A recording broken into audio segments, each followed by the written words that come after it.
Judges 2 shows us there's something really amazing about God's grace.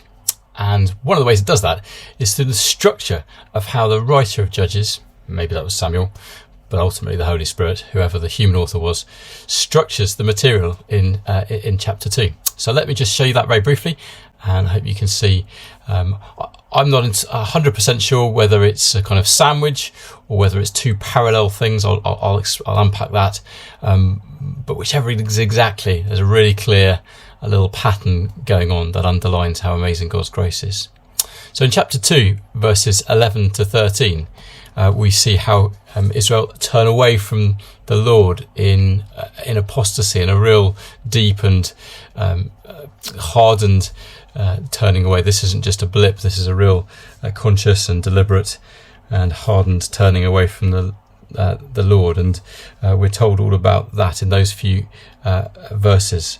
And as a result of that, we're told at the end of verse 12, but it comes in verse 14, that God is angry. So that section from 2 verse 14 to 15 focuses us on God's wrath and anger at sin. It's a jealous anger for his people, and it's his settled righteous response to unfaithfulness to the covenant that Israel have made. That at Sinai they've kind of been married to the Lord, and now they've been unfaithful with the gods of the nations around, and so God is angry, and righteously so, and he does exactly what he said he would do in that situation, so he's faithful as well.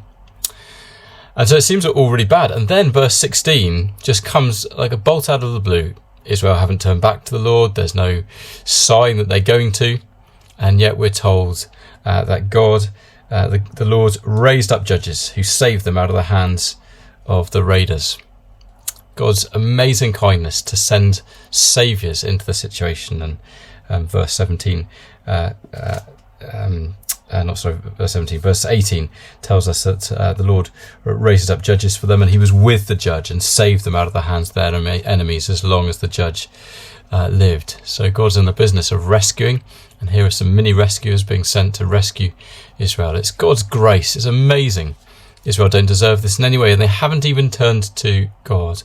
But God is full of compassion at their distress and the mess they're in.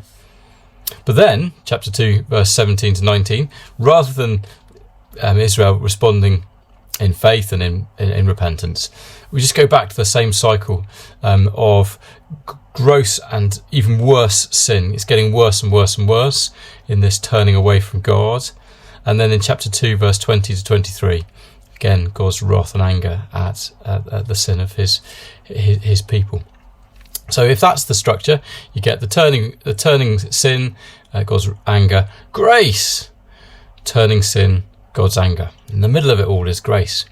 But even in this, both the response of anger, top and bottom, are also there's a mercy in this as well. Even here we see God's kindness, that there's a kind of discipline that God is giving in his wrath.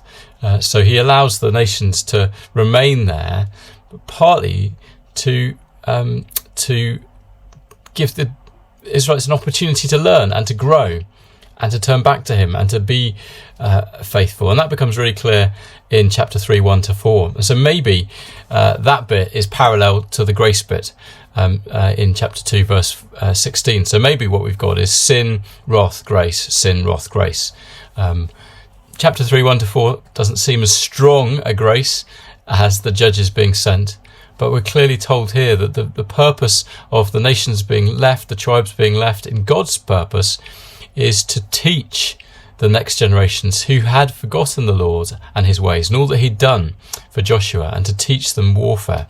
And that might sound like kind of going to Sandhurst or something, but actually, as we see the warfare go out in Judges, that really means to prayerfully depend on God and his Spirit, because most of the battles are won not through military tactics, but through God's amazing deliverances.